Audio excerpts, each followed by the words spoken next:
people think of the first European to discover the Americas, names like Christopher Columbus in 1492 often come to mind, or even the Chinese in 1421 if you're special. But the widely accepted conclusion is that Viking explorer Leif Erikson reached mainland America around the year 1000 CE.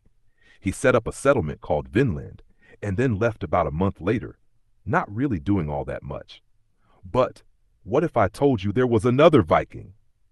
One who saw the shores of what was likely eastern Canada nearly 2 decades before Erikson, and that without him and his crew, we might never have even heard of Leif Erikson at all. His name was Bjarni Herjólfsson. Part 1. Who was he?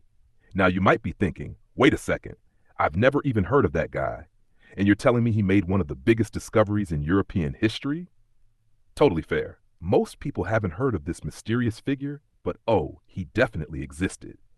And he definitely made that discovery. Bjarni Herjólfsson was born in Iceland around 960 CE. His father was named Herjólf Björnsson, son of Bard Herjólfsson, son of Herjólfur. His mother's name was Torgerður, though her last name's not really mentioned anywhere. Bjarni grew up to be a merchant, trading mostly throughout Scandinavia and especially Norway.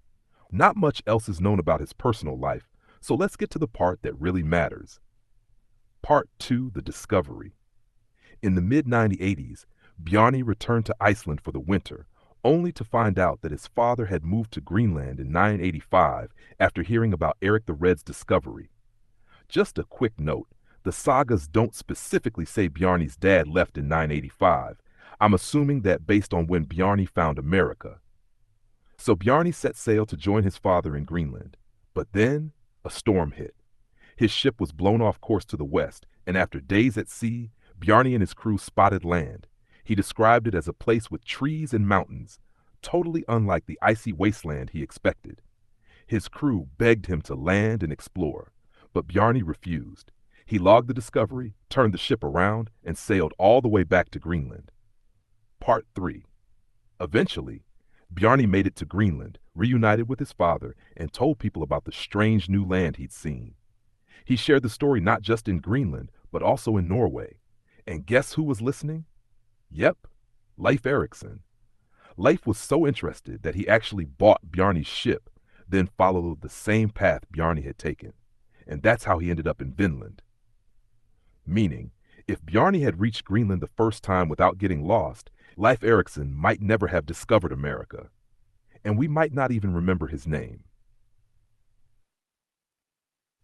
Bjarni is now only a small footnote in the saga of Eric the Red, a tale documenting the life of Eric the Red and his family, primarily Leif Erikson, which is a big shame because if it weren't for Bjarni Herjólfsson, there probably wouldn't be any saga of Eric the Red.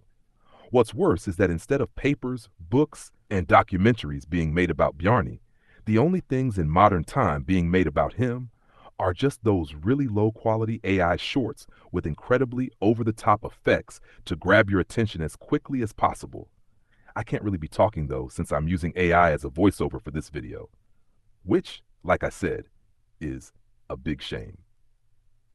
Sorry to end on such a depressing note, but if you like videos like this about historical moments that you likely haven't heard of, please consider subscribing.